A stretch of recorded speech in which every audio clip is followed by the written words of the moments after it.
Okay, Alice in Wonderland, right? All right. I'm going to let you know that you already know the chords, most of the chords that are in this tune, by simply doing what we've done with the C major. You know this. It's C major, 1 major, 2 minor, 3 minor, 4 major, 5 dominant, 6 minor, 7 minor, 7 flat 5, to the 1, right? You know that stuff. You kind of have it down pretty well as far as I could hear. You know the chords. Right? Or if we were to go up in the progression that you're usually used to, we just go C, D, E, F, G dominant, A minor, B minor 7 flat 5, back to the C, right? Chord scale wise, Dorian, C major, Dorian on the 2, Phrygian on the 3, Lydian on the 4, Mixolydian on the 5, Aeolian or natural minor on the 6, Locrian on the 7, and then back to the 1. So you're kind of used to that.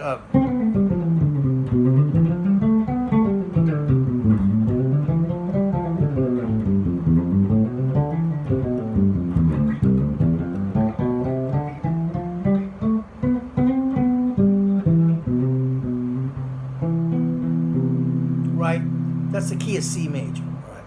Now what we're doing though with this tune is we've got a different chord progression that's happening. Basically, it's a lot of root motion of a fifth. Write that down or put that up in your head and ears and fingers somewhere, that a lot of the movement, a lot of the chordal movement in Western music is that of a fifth. All right, it's a very strong, be-do, be-do, be-da, boo-ba, ba-da, ba-da, ba-da, ba-ya. There's a lot of root motion of a fifth there. D to G, C to F, B to E, A to E flat. It's all root motion of a fifth. So now it's a little bit different for what you're going to do. One way to work on that is arpeggiate the chords, right? So it's like, there's 2 minor, G dominant, C major, F major. So that's 2, 5, 1, 4. In the key of C, 2, 5, 1, 4. All diatonic chords, right? Now we go to the B minor 7 flat 5. So the B minor 7 flat 5, it is the 7 minor 7 flat 5 in the key of C, but it has dual function. It's just not that. It also is the related 2 of the 5, 7 of 6. So think about what that really means is 6 is A, the 5, 7 of 6, or the dominant of 6, is E, 7, and the related 2 is B. So you've got B minor 7 flat 5, E7 to A minor. Right? And again, arpeggiating the chords is going to be B minor 7 flat 5, E7, then A minor, then E flat dominant, That's a chord that we haven't even really discussed yet, okay? So I'm not going to go too far into it because I'd rather do it during the lesson. Basically, this E flat 7 is what's called a tritone substitute, or Berkeley speak, it's a sub 5, substitute dominant. So basically what you're doing is you're going to the D minor, that's the target chord.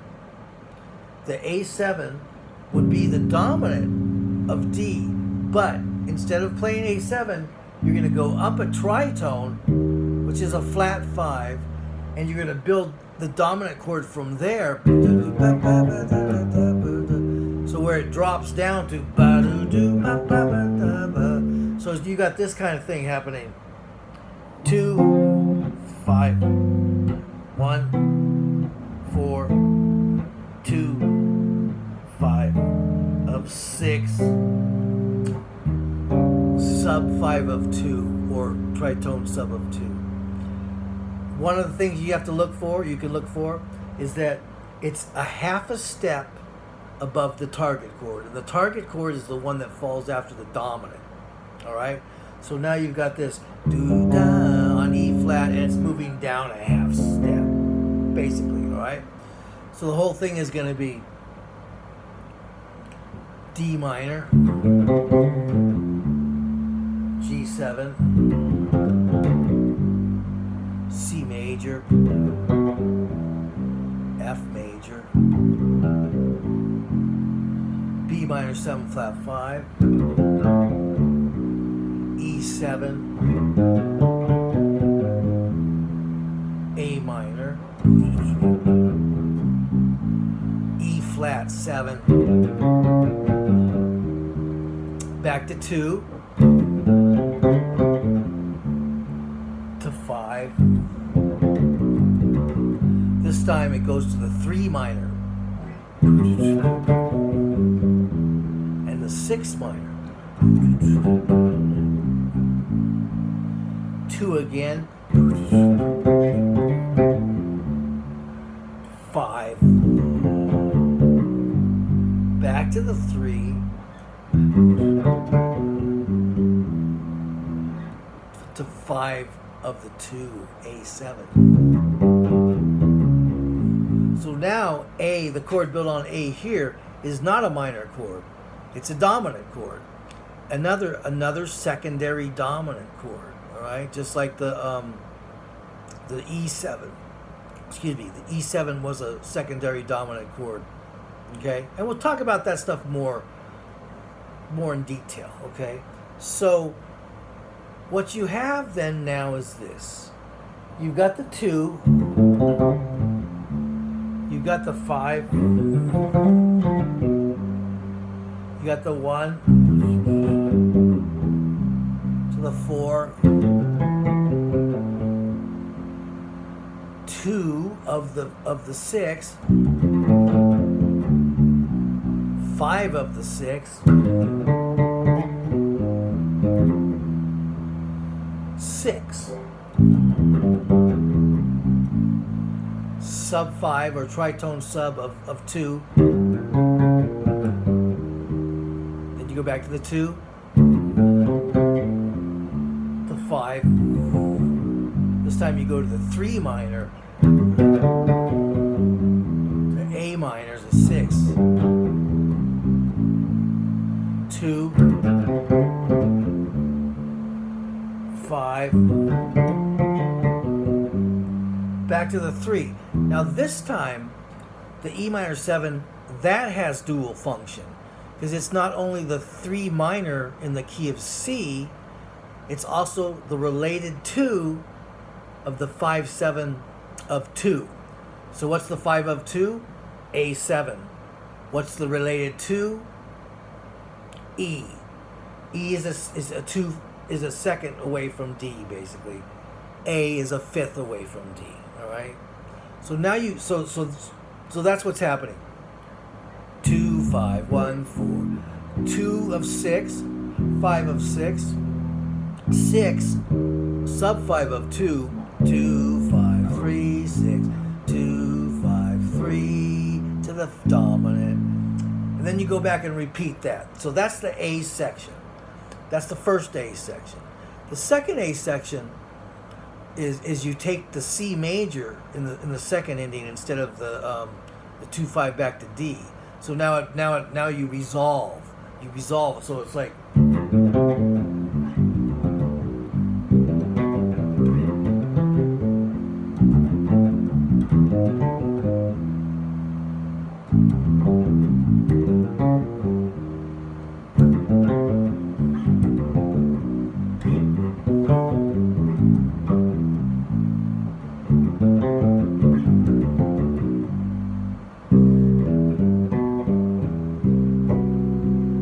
Resolve it to the C major. Basically, it's like this, man. Most tunes, not every tune, but you've got different forms. This particular form is called an AABA, which simply means this. The A section is played twice. Then there's a B section, which is a bridge. B section, B for bridge, that is a bridge to bring it back towards the A section. And then you play the A section for the third time and you end up on the C. So that's the form, AABA. First A, the first A with the first ending brings it back to the top again. The second ending on the second A resolves it to the C, and when you resolve it to the 1, you can go anywhere you want to from there, okay? So that's what's happening. The bridge, similar to the A section, but not quite. So now you've got a D7, not a D minor 7, but a D7. That would be at the letter B. So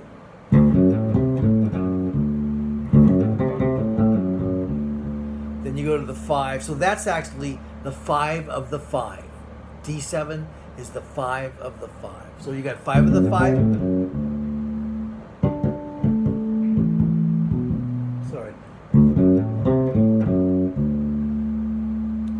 5, G.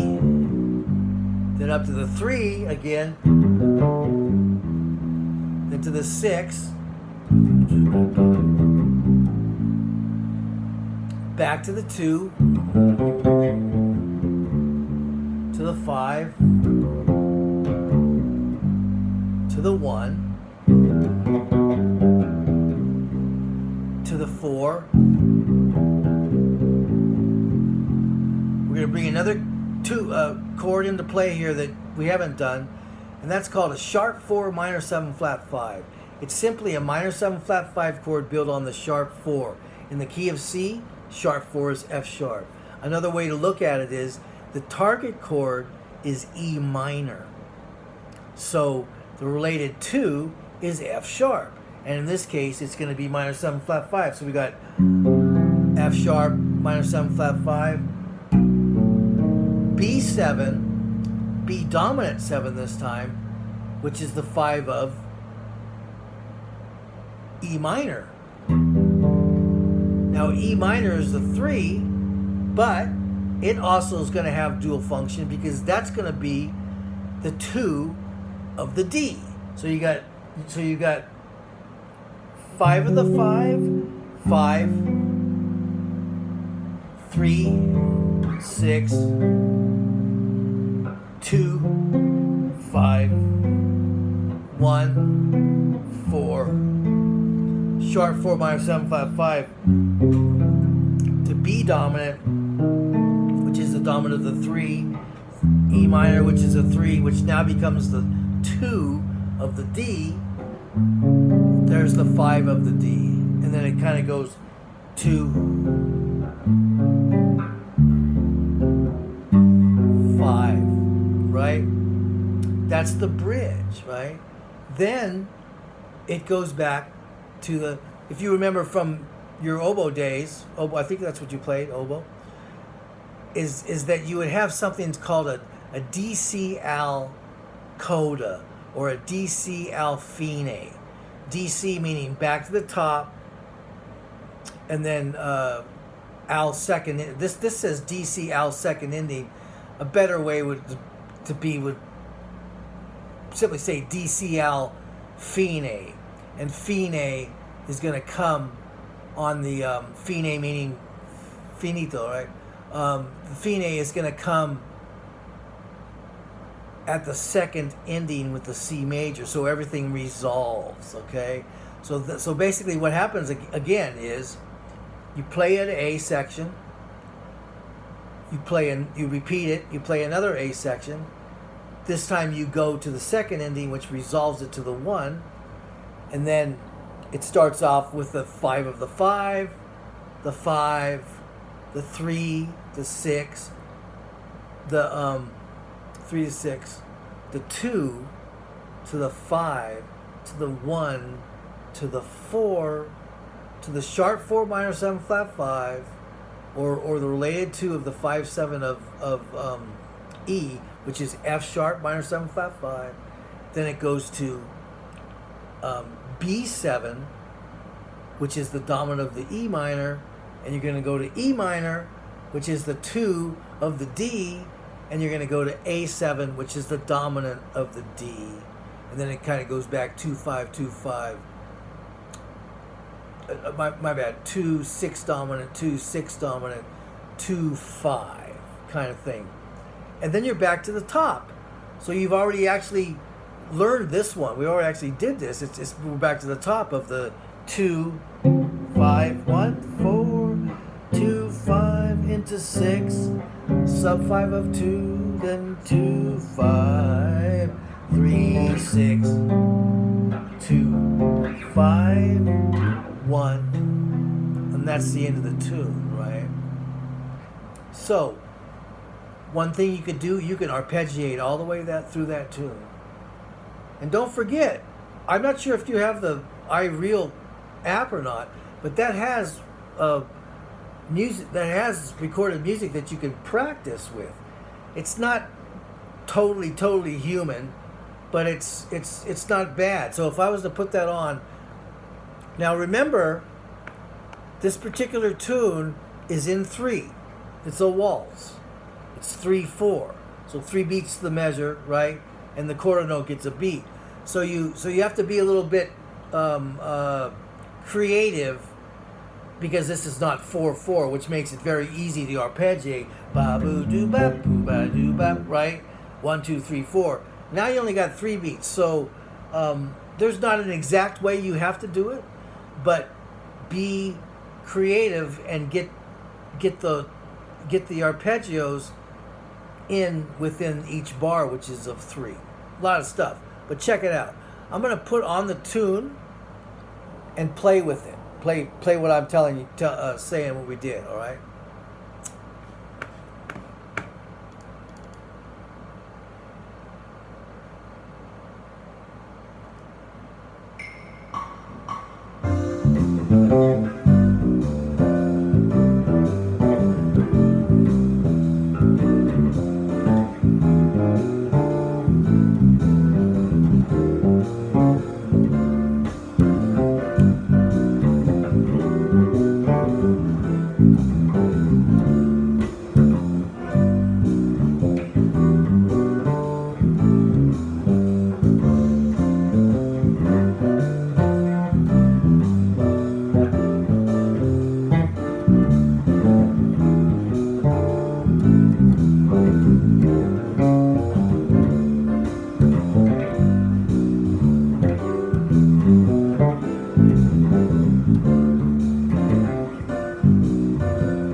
I screwed up the bridge. Let me play the bridge again. All right, I got screwed up on that.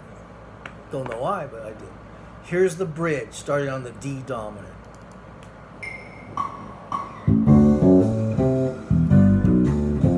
3, 6, 2, 5, 1, 4, 5.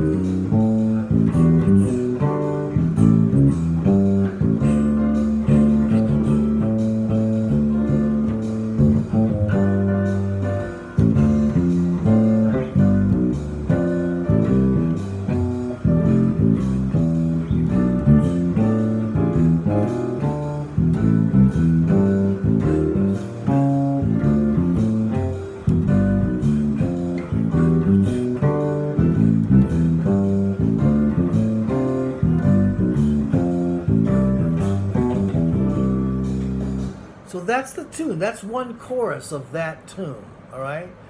Let's leave it at that. What you might want to try. I don't necessarily have to leave it at that, but I don't trust YouTube to record me any farther than this. It kicked me off because it's already at 21 minutes. So what we'll do is we'll look at the chord scales that or modes, how you want to say it, that go with these particular chords now. You know most of them. You know Dorian's on the 2.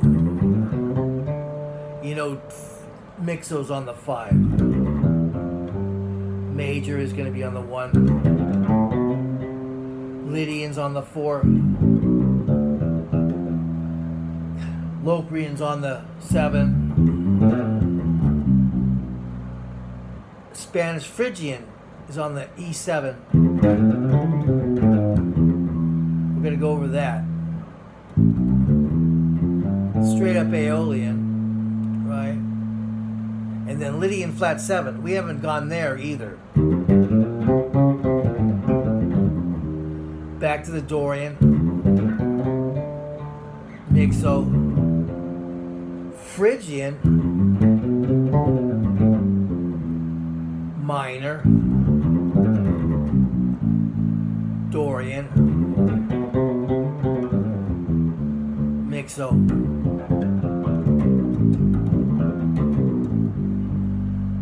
To the 3. Phrygian.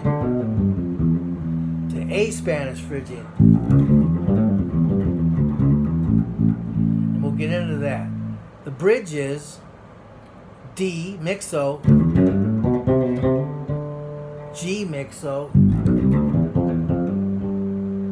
E Phrygian. Aeolian. A Aeolian.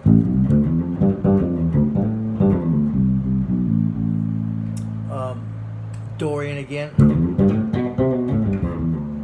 Mixo. Major. To Lydian again.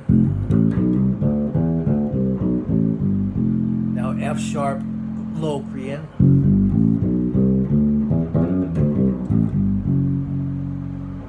B Spanish Phrygian.